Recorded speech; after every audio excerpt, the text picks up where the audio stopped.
بسم الله الرحمن الرحيم. يا أيها الناس اتقوا ربكم الذي خلقكم من نفس واحدة وخلق منها زوجها وبث منهما رجالا كثيرا ونساء واتقوا الله الذي تساءلون به والأرحام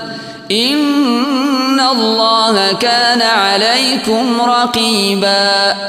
وآتوا اليتامى أموالهم ولا تتبدلوا الخبيث بالطيب ولا تأكلوا أموالهم إلى أموالكم إنه كان حوبا كبيرا. وإن خفتم ألا تقسطوا في اليتامى فانكحوا ما طاب لكم من النساء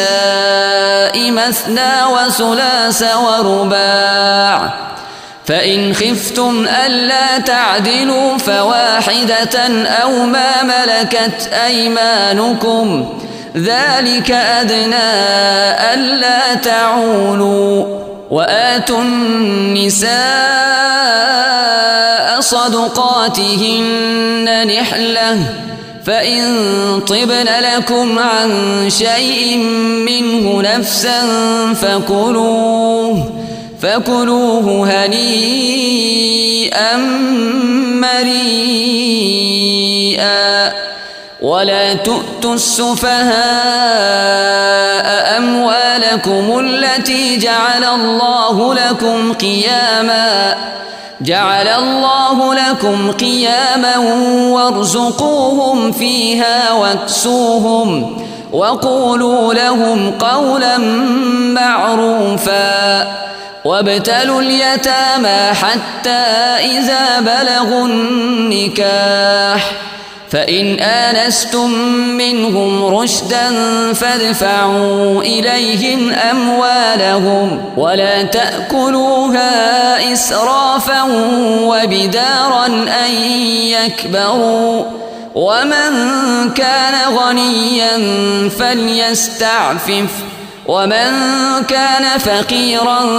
فليأكل بالمعروف. فإذا دفعتم إليهم أموالهم فأشهدوا عليهم وكفى بالله حسيبا. للرجال نصيب مما ترك الوالدان والأقربون وللنساء نصيب مما ترك الوالدان والأقربون مما قل منه أو كثر نصيبا مفروضا. وإذا حضر القسمة أولو القربى واليتامى والمساكين فارزقوهم منه وقولوا لهم قولا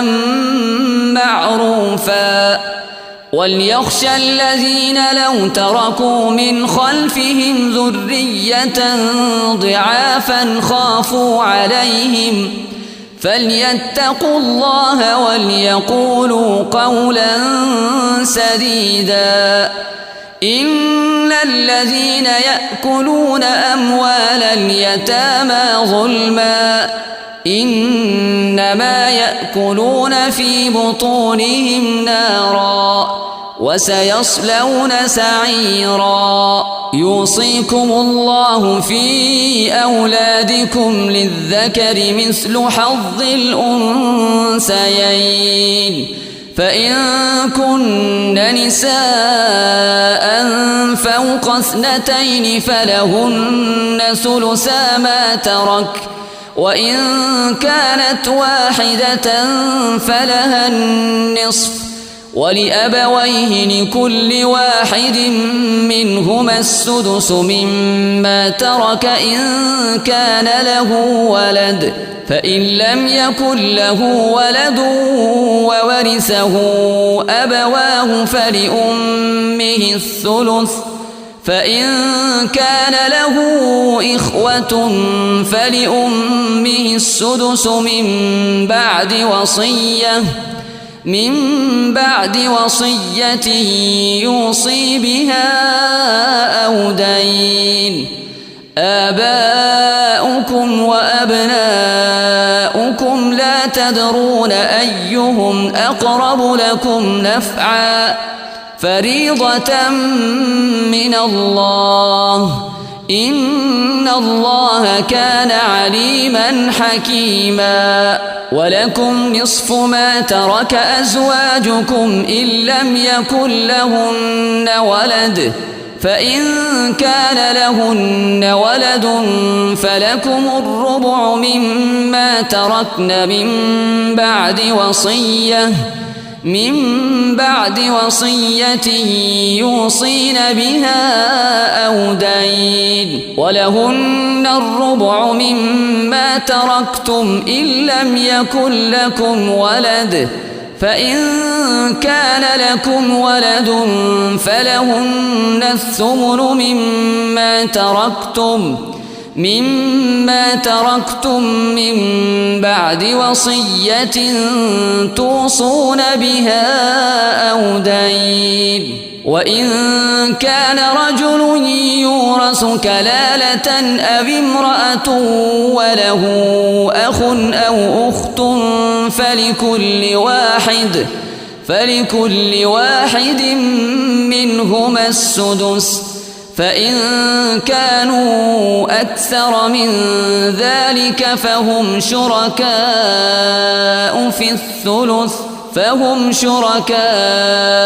في الثلث من بعد وصية يوصى بها أو دين غير مضار وصية من الله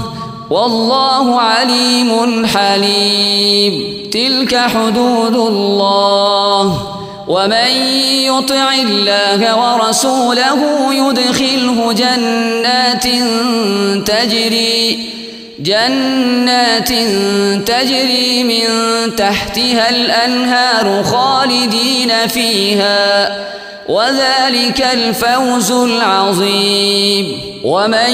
يعص الله ورسوله ويتعد حدوده يدخله نارا خالدا فيها وله عذاب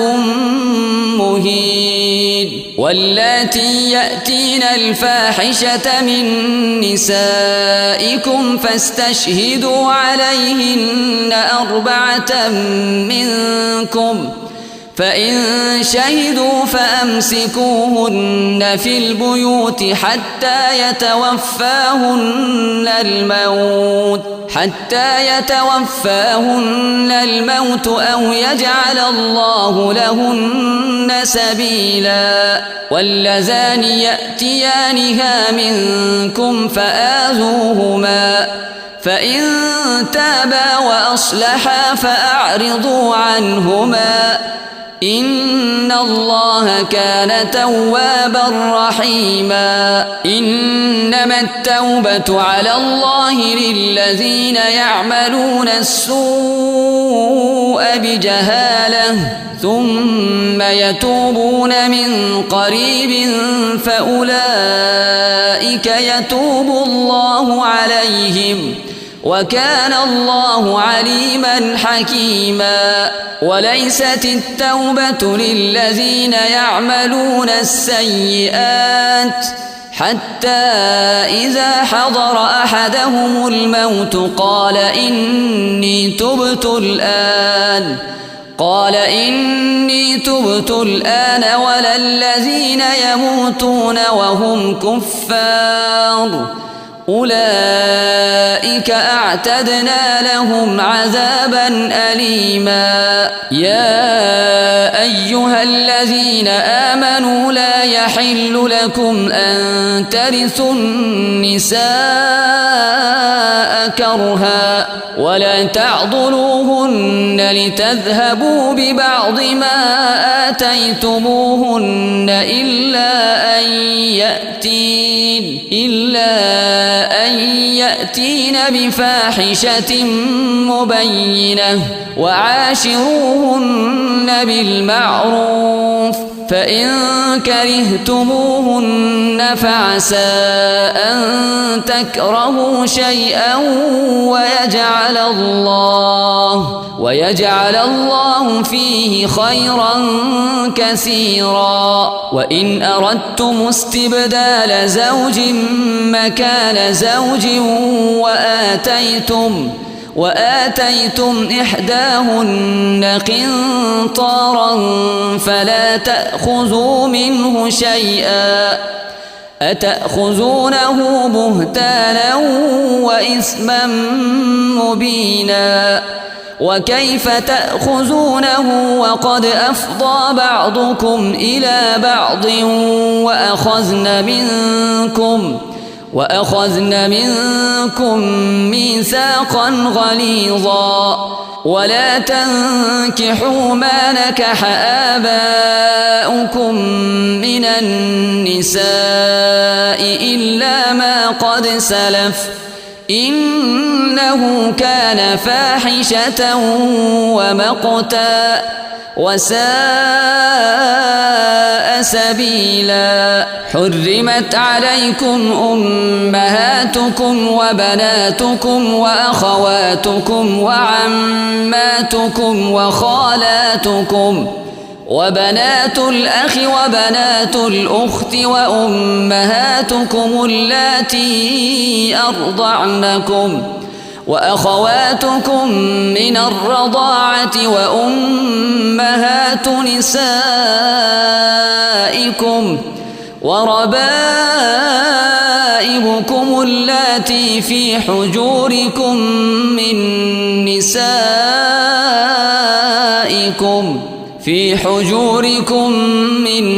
نسائكم اللاتي دخلتم بهن فإن لم تكونوا دخلتم بهن فلا جناح عليكم. وحلائل أبنائكم الذين من أصلابكم وأن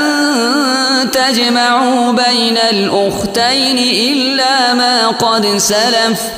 إن الله كان غفورا رحيما. والمحصنات من النساء إلا ما ملكت أيمانكم كتاب الله عليكم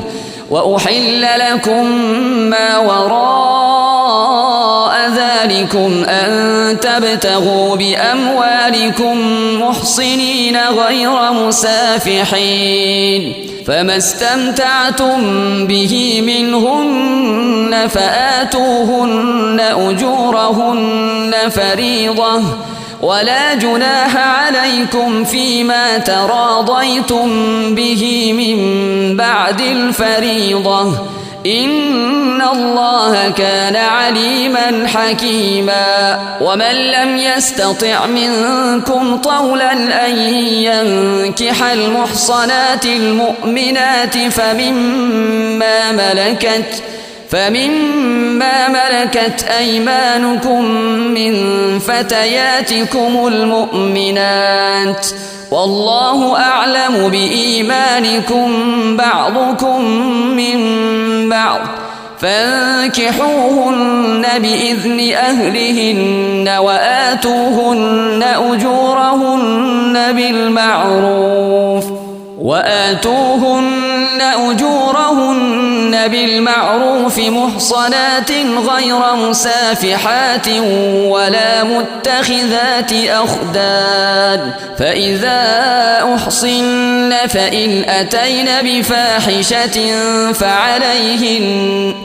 فعليهن نصف ما على المحصنات من العذاب ذلك لمن خشي العنة منكم وأن تصبروا خير لكم والله غفور رحيم يريد الله ليبين لكم ويهديكم سنن الذين من قبلكم ويتوب عليكم والله عليم حكيم والله يريد أن يتوب عليكم ويريد الذين يتبعون الشهوات أن تميلوا ميلا عظيما يريد الله أن يخفف عنكم وخلق الإنسان ضعيفا يا أيها الذين آمنوا لا تأكلوا أموالكم بينكم بالباطل إلا أن تكون تجارة عن تراض منكم ولا تقتلوا أنفسكم إن الله كان بكم رحيما ومن يفعل ذلك عدوانا وظلما فسوف نصليه نارا وكان ذلك على الله يسيرا إن تجتنبوا كبائر ما تنهون عنه نكفر عنكم سيئاتكم وندخلكم مدخلا كريما ولا تتمنوا ما فضل الله به بعضكم على بعض للرجال نصيب مما اكتسبوا وللنساء نصيب مما اكتسبن واسألوا الله من فضله إن الله كان بكل شيء عليما ولكل جعلنا موالي مما ترك الوالدان والأقربون والذين عقدت أيمانكم فآتوهم نصيبهم إن الله كان على كل شيء شهيدا الرجال قوامون على النساء بما فضل الله بعضهم على بعض وبما أنفقوا من أموالهم فالصالحات قانتات حافظات للغيب بما حفظ الله واللاتي تخافون نشوزهن فعظوهن واهجروهن في المضاجع واضربوهن فإن أطعنكم فلا تبغوا عليهن سبيلا إن الله كان عليا كبيرا وإن خفتم شقاق بينهما فابعثوا حكما من أهله وحكما من أهلها إن يريدا إصلاحا يوفق الله بينهما إن الله كان عليما خبيرا واعبدوا الله ولا تشركوا به شيئا وبالوالدين إحسانا وبذي القربى واليتامى والمساكين والجار ذي القربى والجار الجنب والصاحب بالجنب وابن السبيل وما ملكت أيمانكم إن الله لا يحب من كان مختالا فخورا الذين يبخلون ويأمرون الناس بالبخل ويكتمون ما آتاهم الله من فضله وأعتدنا للكافرين عذابا مهينا والذين ينفقون أموالهم رئاء الناس ولا يؤمنون بالله ولا باليوم الآخر ومن يكن الشيطان له قرينا فساء قرينا وماذا عليهم لو آمنوا بالله واليوم الآخر وأنفقوا مما رزقهم الله وكان الله بهم عليما إن الله لا يظلم مثقال ذرة وإن تك حسنة يضاعفها ويؤت من لدنه أجرا عظيما فكيف إذا جئنا من كل أمة بشهيد وجئنا بك على هؤلاء شهيدا يومئذ يود الذين كفروا وعصوا الرسول لو تسوى بهم الأرض ولا يكتمون الله حديثا يا أيها الذين آمنوا لا تقربوا الصلاة وأنتم سكارى حتى تعلموا ما تقولون ولا جنبا إلا عابري سبيل حتى تغتسلوا وإن كنتم مرضى أو على سفر أو جاء أحد منكم من الغائط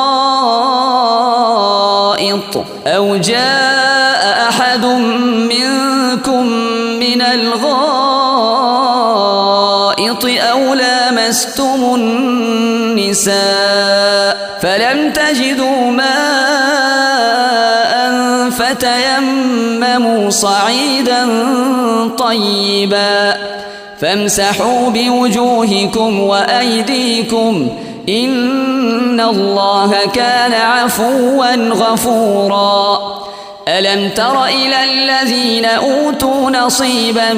من الكتاب يشترون الضلالة ويريدون أن تضلوا السبيل والله أعلم بأعدائكم وكفى بالله وليا وكفى بالله نصيرا من الذين هادوا يحرفون الكلم عن مواضعه ويقولون سمعنا وعصينا واسمع غير مسمع وراعنا ليا بألسنتهم وطعنا في الدين ولو أنهم قالوا سمعنا وأطعنا واسمع وانظرنا لكان خيرا لهم وأقوم ولكن لعنهم الله بكفرهم فلا يؤمنون إلا قليلا يا أيها الذين أوتوا الكتاب آمنوا بما نزلنا مصدقا لما معكم من قبل أن نطمس وجوها فنردها على أدبارها أو نلعنهم كما لعنا أصحاب السبت وكان أمر الله مفعولا إن الله لا يغفر أن يشرك به ويغفر ما دون ذلك لمن يشاء ومن يشرك بالله فقد افترى إثما عظيما. ألم تر إلى الذين يزكون أنفسهم بل الله يزكي من يشاء ولا يظلمون فتيلا. انظر كيف يفترون على الله الكذب وكفى به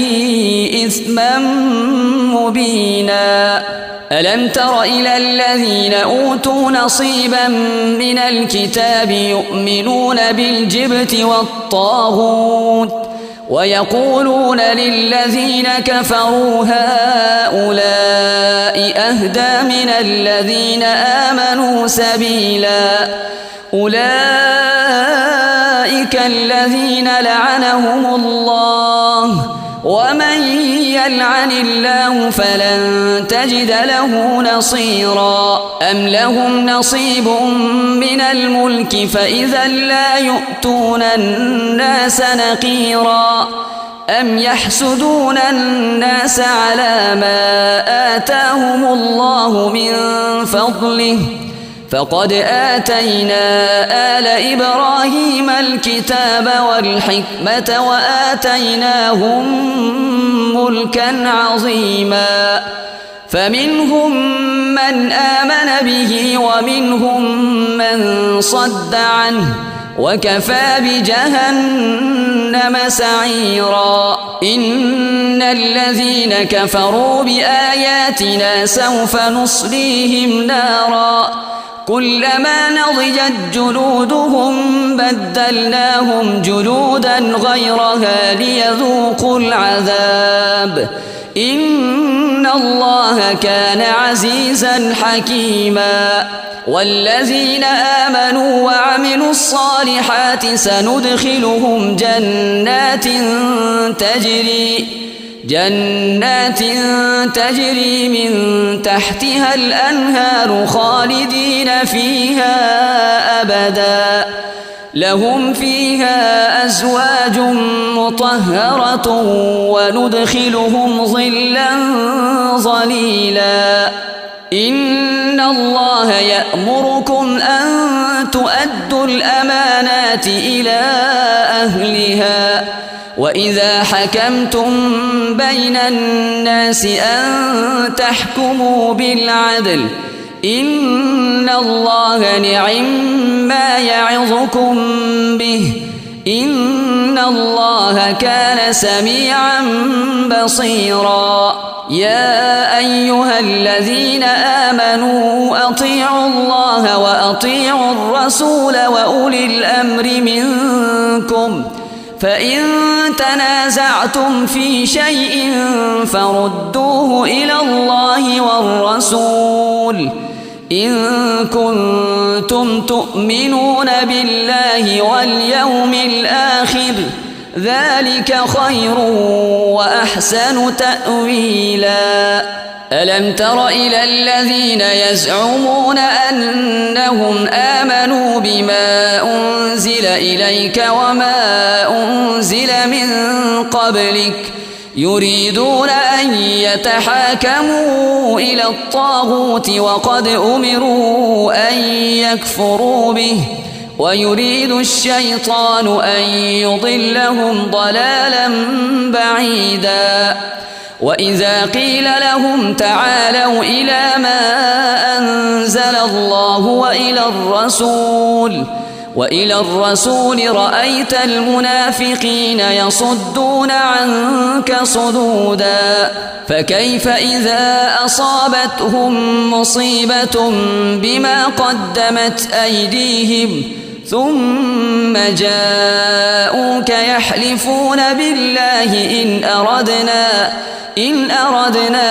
إلا إحسانا وتوفيقا. أولئك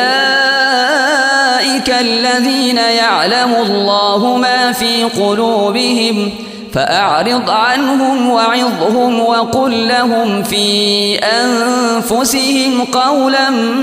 بليغا. وما أرسلنا من رسول إلا ليطاع بإذن الله ولو أنهم إذ ظلموا أنفسهم جاءوك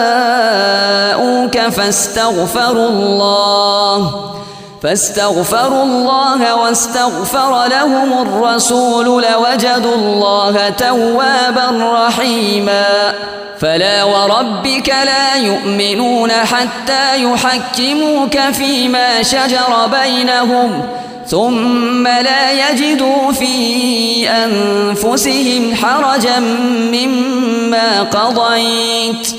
حرجا مما قضيت ويسلموا تسليما ولو أنا كتبنا عليهم أن اقتلوا أنفسكم أو اخرجوا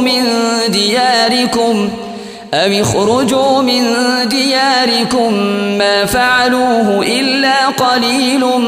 منهم ولو أنهم فعلوا ما يوعظون به لكان خيرا لهم وأشد تثبيتا وإذا لآتيناهم من لدنا أجرا عظيما ولهديناهم صراطا مستقيما ومن يطع الله والرسول فأولئك مع الذين أنعم الله عليهم من النبيين والصديقين والشهداء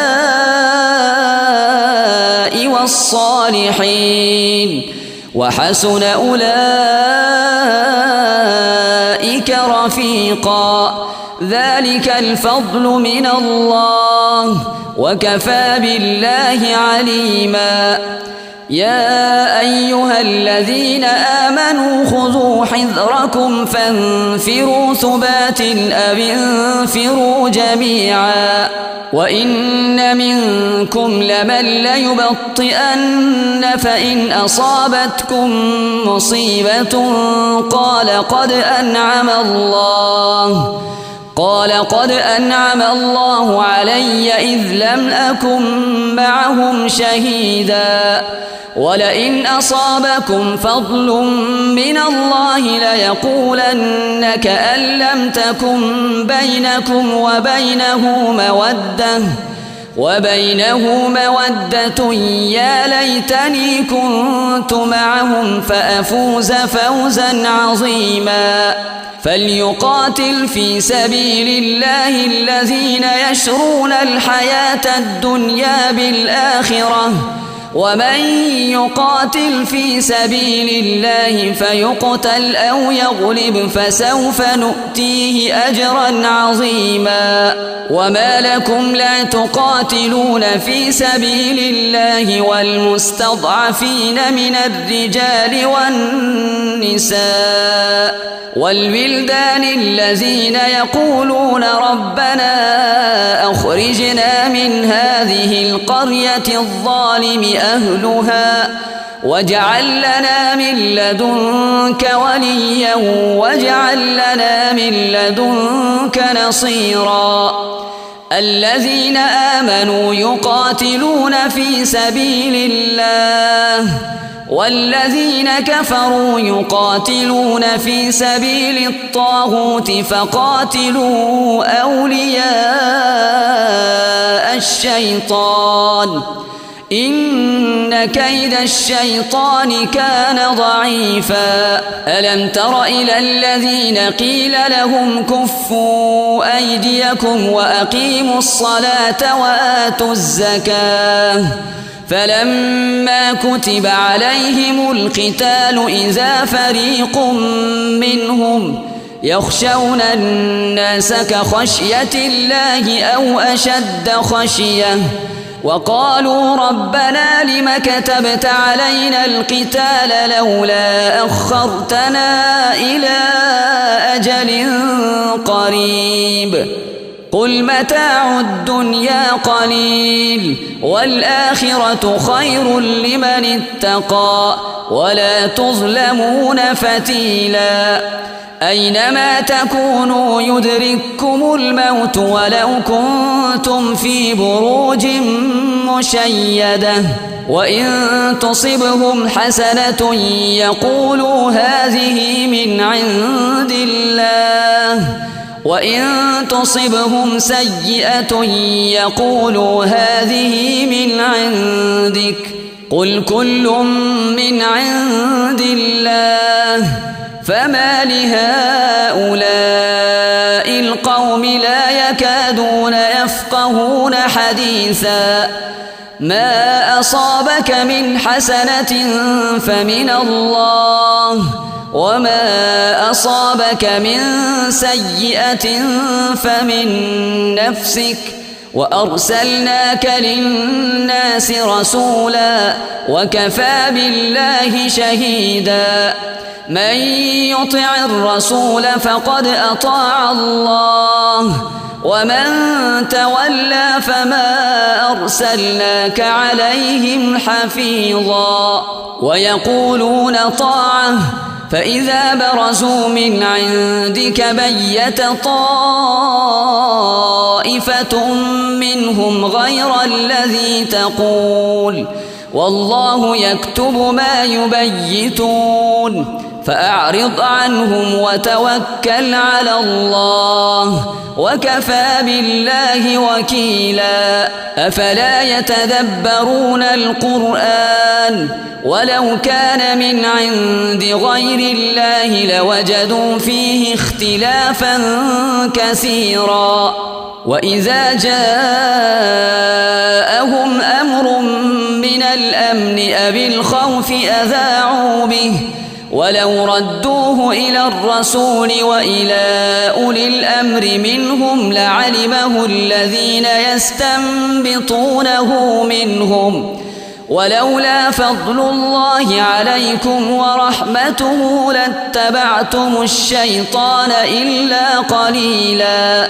فقاتل في سبيل الله لا تكلف إلا نفسك وحرض المؤمنين عسى الله أن يكف بأس الذين كفروا والله أشد بأسا وأشد تنكيلا من يشفع شفاعة حسنة يكن له نصيب منها ومن يشفع شفاعة سيئة يكن له كفل منها وكان الله على كل شيء مقيتا وإذا حييتم بتحية فحيوا بأحسن منها أو ردوها إن الله كان على كل شيء حسيبا الله لا إله إلا هو ليجمعنكم إلى يوم القيامة لا ريب فيه ومن أصدق من الله حديثا فما لكم في المنافقين فئتين والله أركسهم بما كسبوا أتريدون أن تهدوا من أضل الله ومن يضلل الله فلن تجد له سبيلا ودوا لو تكفرون كما كفروا فتكونون سواء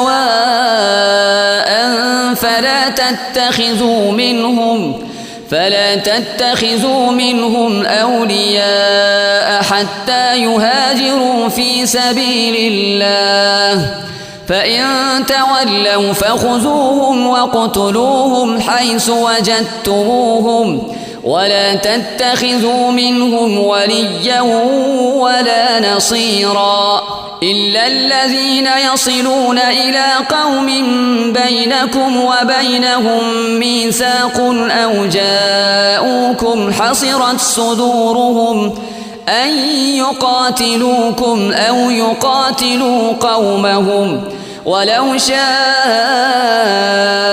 الله لسلطهم عليكم فلقاتلوكم فإن اعتزلوكم فلم يقاتلوكم وألقوا إليكم السلم وألقوا إليكم السلم فما جعل الله لكم عليهم سبيلا ستجدون آخرين يريدون أن يأمنوكم ويأمنوا قومهم كلما ردوا إلى الفتنة أركسوا فيها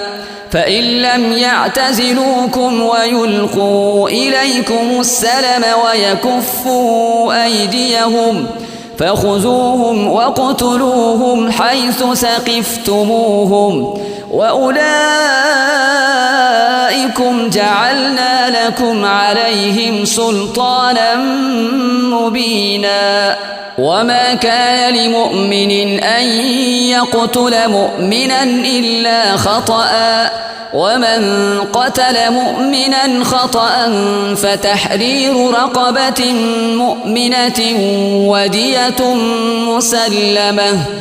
ودية مسلمة إلى أهله إلا أن يصدقوا فإن كان من قوم عدو لكم وهو مؤمن فتحرير رقبة مؤمنة وإن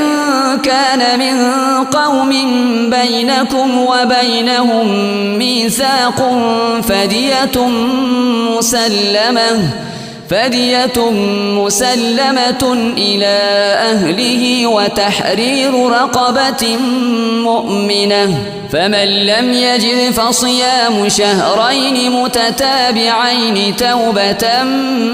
من الله وكان الله عليما حكيما ومن يقتل مؤمنا متعمدا فجزاؤه جهنم خالدا فيها وغضب الله عليه ولعنه وأعد له عذابا عظيما يا أيها الذين آمنوا إذا ضربتم في سبيل الله فتبينوا ولا تقولوا لمن ألقى إليكم السلام لست مؤمنا تبتغون عرض الحياة الدنيا فعند الله مغانم كثيرة كذلك كنتم من قبل فمن الله عليكم فتبينوا إن الله كان بما تعملون خبيرا لا يستوي القاعدون من المؤمنين غير أولي الضرر والمجاهدون في سبيل الله بأموالهم وأنفسهم فضل الله المجاهدين بأموالهم وأنفسهم على القاعدين درجة وكلا وعد الله الحسنى وفضل الله المجاهدين على القاعدين أجرا عظيما درجات منه ومغفرة ورحمة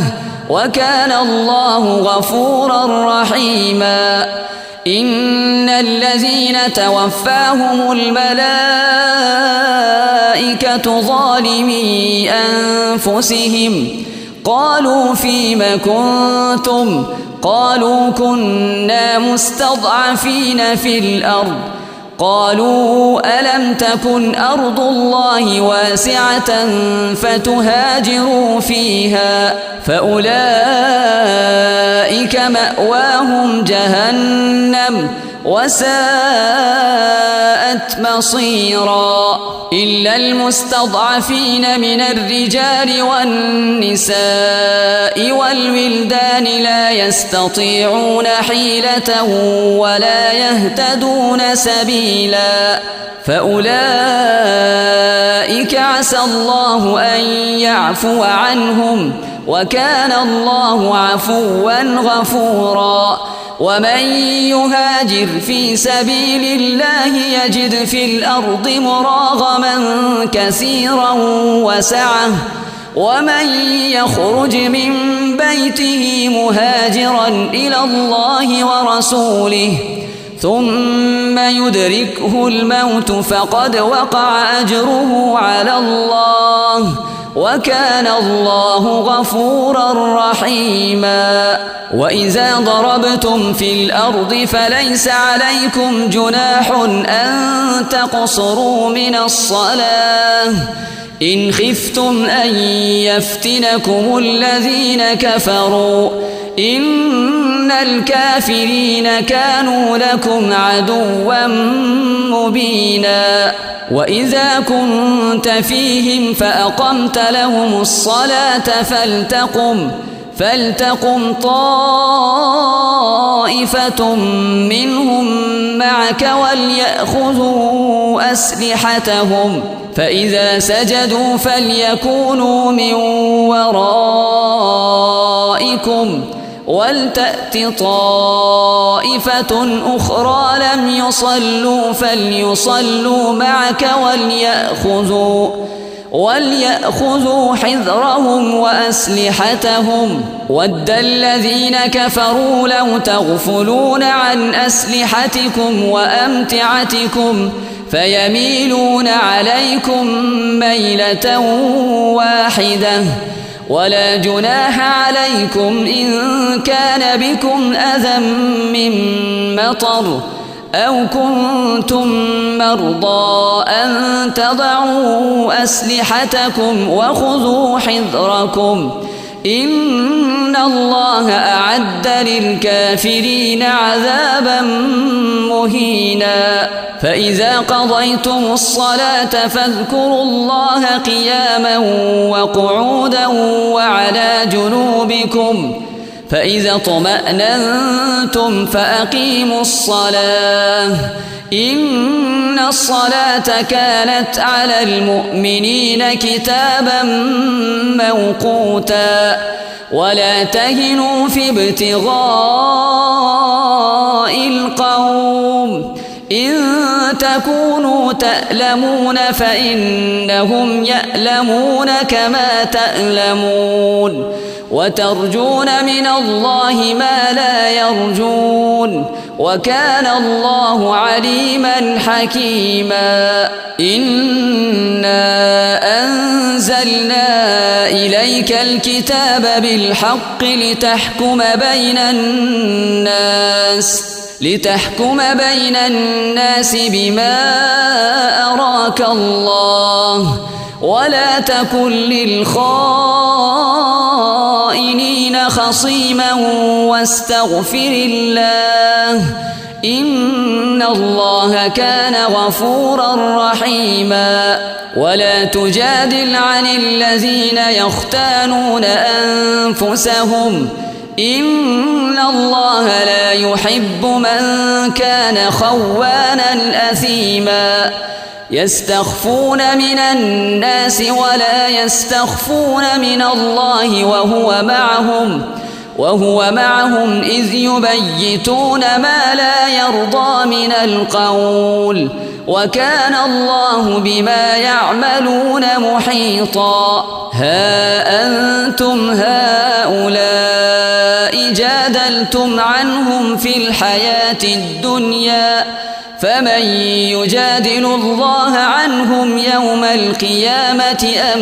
من يكون عليهم وكيلا. ومن يعمل سوءا أو يظلم نفسه ثم يستغفر الله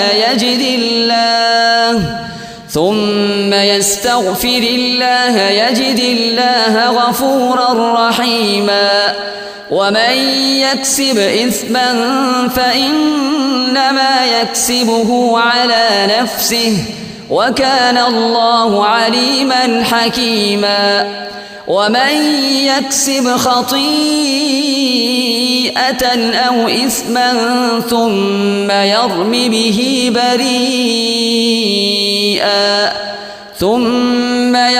به بريئا فقد احتمل بهتانا وإثما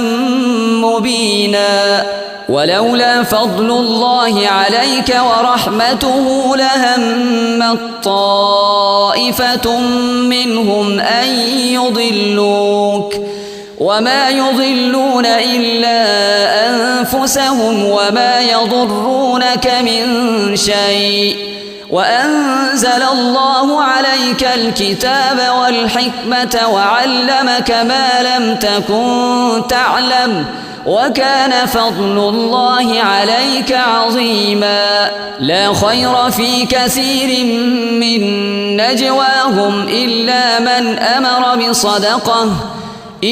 من أمر بصدقة أو معروف أو إصلاح بين الناس ومن يفعل ذلك ابتغاء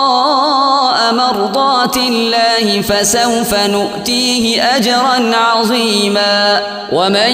يشاقق الرسول من بعد ما تبين له الهدى ويتبع غير سبيل المؤمنين نوله ما تولى ونصله جهنم وساءت مصيرا إن الله لا يغفر أن يشرك به ويغفر ما دون ذلك لمن يشاء ومن يشرك بالله فقد ضل ضلالا بعيدا إن يدعون من دونه إلا إناثا وإن يدعون إلا شيطانا مريدا لعنه الله وقال لأتخذن من عبادك نصيبا مفروضا ولأضلنهم ولأمنينهم ولآمرنهم فليبتكن آذان الأنعام ولآمرنهم فليغيرن خلق الله ومن يتخذ الشيطان وليا من دون الله فقد خسر خسرانا مبينا يعدهم ويمنيهم وما يعدهم الشيطان إلا غرورا أولئك مأواهم جهنم ولا يجدون عنها محيصا والذين آمنوا وعملوا الصالحات سندخلهم جنات تجري من تحتها الأنهار خالدين فيها أبدا وعد الله حقا ومن أصدق من الله قيلا ليس بأمانيكم ولا أماني أهل الكتاب من يعمل سوءا يجز به ولا يجد له من دون الله وليا ولا نصيرا ومن يعمل من الصالحات من ذكر أو أنثى وهو مؤمن فأولئك يدخلون الجنة ولا يظلمون نقيرا ومن أحسن دينا ممن أسلم وجهه لله وهو محسن واتبع ملة إبراهيم حنيفا واتخذ الله إبراهيم خليلا ولله ما في السماوات وما في الأرض وكان الله بكل شيء محيطا ويستفتونك في النساء قل الله يفتيكم فيهن وما يتلى عليكم في الكتاب في يتامى النساء اللاتي لا تؤتونهن ما كتب لهن وترغبون أن تنكحوهن والمستضعفين من الولدان وأن تقوموا لليتامى بالقسط وما تفعلوا من خير فإن الله كان به عليما. وإن امرأة خافت من بعلها نشوزا أو إعراضا فلا جناح عليهما أن يصلحا بينهما صلحا، والصلح خير. وأحضرت الأنفس الشح، وإن تحسنوا وتتقوا فإن الله كان بما تعملون خبيرا. ولن تستطيعوا أن تعدلوا بين النساء ولو حرصتم فلا تميلوا كل الميل فتذروها كالمعلقة. وإن تصلحوا وتتقوا فإن الله كان غفورا رحيما. وإن يتفرقا يغن الله كلا من سعته، وكان الله واسعا حكيما. ولله ما في السماوات وما في الأرض. ولقد وصينا الذين أوتوا الكتاب من قبلكم وإياكم أن اتقوا الله. وإن تكفروا فإن لله ما في السماوات وما في الأرض، وكان الله غنيا حميدا. ولله ما في السماوات وما في الأرض، وكفى بالله وكيلا. إن يشأ يذهبكم أيها الناس ويأت بآخرين، وكان الله على ذلك قديرا. من كان يريد ثواب الدنيا فعند الله ثواب الدنيا والآخرة، وكان الله سميعا بصيرا. يا أيها الذين آمنوا كونوا قوامين بالقسط شهداء لله ولو على أنفسكم أو الوالدين والأقربين. إن يكن غنيا أو فقيرا فالله أولى بهما، فلا تتبعوا الهوى أن تعدلوا. وإن تلووا أو تعرضوا فإن الله كان بما تعملون خبيرا. يا أيها الذين آمنوا بالله ورسوله والكتاب الذي نزل على رسوله والكتاب الذي أنزل من قبل. ومن يكفر بالله وملائكته وكتبه ورسله واليوم الآخر فقد ضل ضلالا بعيدا. إن الذين آمنوا ثم كفروا ثم آمنوا ثم كفروا ثم ازدادوا كفرا لم يكن الله ليغفر لهم ولا ليهديهم سبيلا. بشر المنافقين بأن لهم عذابا أليما. الذين يتخذون الكافرين أولياء من دون المؤمنين أيبتغون عندهم العزة فإن العزة لله جميعا. وقد نزل عليكم في الكتاب أن إذا سمعتم آيات الله يكفر بها ويستهزأ بها فلا تقعدوا معهم حتى يخوضوا في حديث غيره إنكم إذا مثلهم. إن الله جامع المنافقين والكافرين في جهنم جميعا. الذين يتربصون بكم فإن كان لكم فتح من الله قالوا ألم نكن معكم وإن كان للكافرين نصيب قالوا ألم نستحوذ عليكم ونمنعكم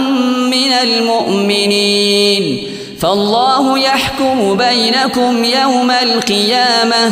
ولن يجعل الله للكافرين على المؤمنين سبيلا إن المنافقين يخادعون الله وهو خادعهم وإذا قاموا إلى الصلاة قاموا كسالى يراءون الناس ولا يذكرون الله إلا قليلا مذبذبين بين ذلك لا إله هؤلاء ولا إله هؤلاء ومن يضلل الله فلن تجد له سبيلا يا أيها الذين آمنوا لا تتخذوا الكافرين أولياء من دون المؤمنين أتريدون أن تجعلوا لله عليكم سلطانا مبينا إن المنافقين في الدرك الأسفل من النار ولن تجد لهم نصيرا إلا الذين تابوا وأصلحوا واعتصموا بالله وأخلصوا دينهم لله فأولئك مع المؤمنين وسوف يؤتي الله المؤمنين أجرا عظيما ما يفعل الله بعذابكم إن شكرتم وآمنتم وكان الله شاكرا عليما لا يحب الله الجهر بالسوء من القول إلا من ظلم وكان الله سميعا عليما إن تبدوا خيرا أو تخفوه أو تعفوا عن سوء فإن الله كان عفوا قديرا إن الذين يكفرون بالله ورسله ويريدون أن يفرقوا بين الله ورسله ويقولون نؤمن ببعض ونكفر ببعض ويريدون أن يتخذوا بين ذلك سبيلا أولئك هم الكافرون حقا وأعتدنا للكافرين عذابا مهينا والذين آمنوا بالله ورسله ولم يفرقوا بين أحد منهم أولئك سوف يؤتيهم أجورهم وكان الله غفورا رحيما يسألك أهل الكتاب أن تنزل عليهم كتابا من السماء فقد سألوا موسى أكبر من ذلك فقالوا أرنا الله جهرة فأخذتهم الصاعقة بظلمهم ثم اتخذوا العجل من بعد ما جاءتهم البينات فعفونا عن ذلك وآتينا موسى سلطانا مبينا ورفعنا فوقهم الطور بميثاقهم وقلنا لهم ادخلوا الباب سجدا وقلنا لهم لا تعدوا في السبت وأخذنا منهم ميثاقا غليظا فبما نقضهم ميثاقهم وكفرهم بآيات الله وقتلهم الأنبياء بغير حق وقولهم قلوبنا غلف بل طبع الله عليها بكفرهم فلا يؤمنون إلا قليلا وبكفرهم وقولهم على مريم بهتانا عظيما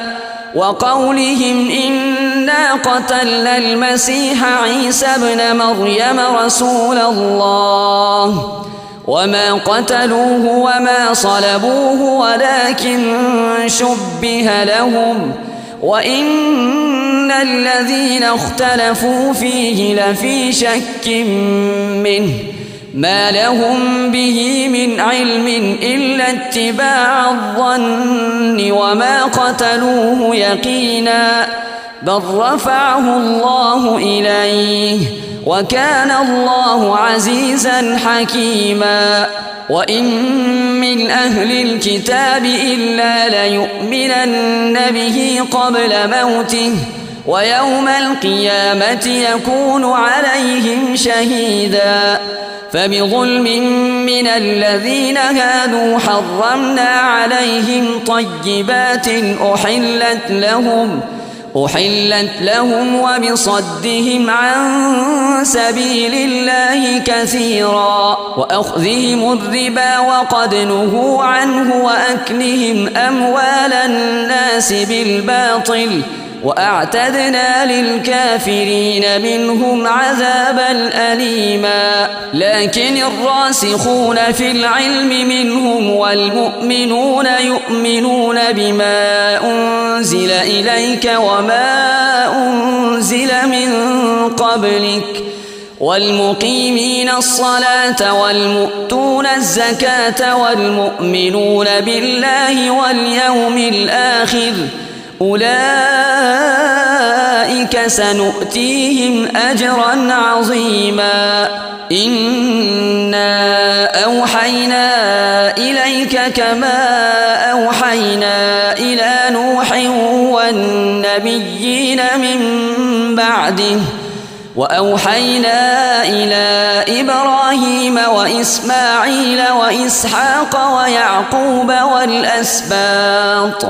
ويعقوب والأسباط وعيسى وأيوب ويونس وهارون وسليمان وآتينا داود زبورا ورسلا